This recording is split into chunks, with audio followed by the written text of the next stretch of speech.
This is a whole heritage bottling for some rectifier in the 1800s that, in all honesty, nobody cares about. Jesus Christ, just give me whiskey. You know, I mean, you want to name it Magnolia? Cool, whatever. I mean, seriously. I've about had it with the heritage releases from all over. And this dude was in Cincinnati, Ohio. So he's a Cincinnati, Ohio whiskey guy. And you're going to do a heritage release honoring Ohio whiskey by bringing in whiskey from MGP in Indiana. Seriously? Come on. There's a liquor store in Maryland that keeps doing the same damn thing. And honestly, it's just stupid. It's just stupid. I'm sorry. It's stupid. If you're going to do a Maryland heritage whiskey release, but you don't distill whiskey, first off, just don't fucking do it. Just don't fucking do it. This is playing into a larger issue that I have that we're going to get into at some point. I'm really getting sick of sourced whiskey. I'm just kind of getting over it in my whiskey adventure. And because it's just so disingenuous, you know, some people aren't. Like Barrel King, for instance, they're sourced MGP, but they're not doing this horse and buggy bullshit 1800s honoring some dude who nobody even remembers or cares about. Like, we don't care. I mean, cool. Let me go to a museum and read about him. It has a place and a time. I don't need it all over every bottle. I don't need my great-grandma's recipe that we sourced from MGP. Just stop with this crap. It's just silly. It doesn't even make sense anymore.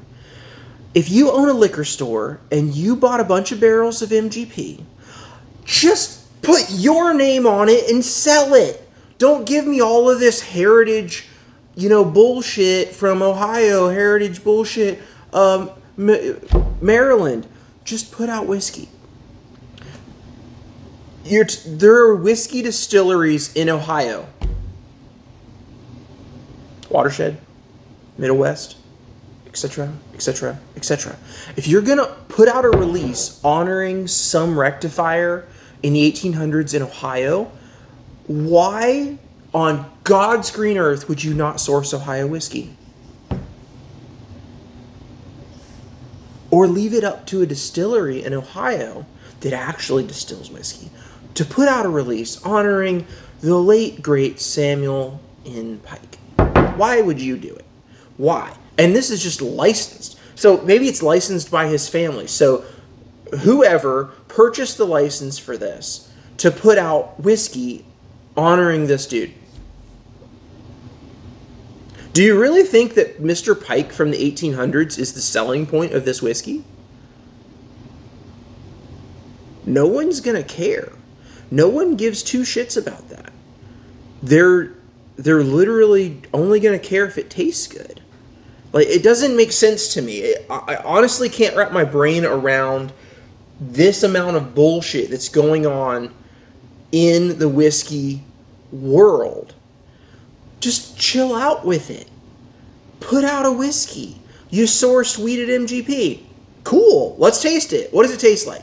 Don't give me a whole paragraph-long sob story about some dude that I don't give a shit about. I don't care. Why would anyone in the whiskey... Why would we care?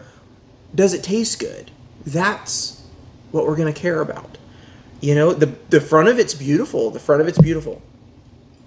I'm sure they had to put all that shit on there because they licensed the name. So they paid for the name to put it on a bottle. How does that add value to this bottle? You literally paid to do a heritage release. So you made this bottle cost more so that you could put this song and dance on the back. Why? Why would you do that? That doesn't make any sense at all. Like, this is not a selling feature. I mean, is it a pretty bottle? Yeah, sure.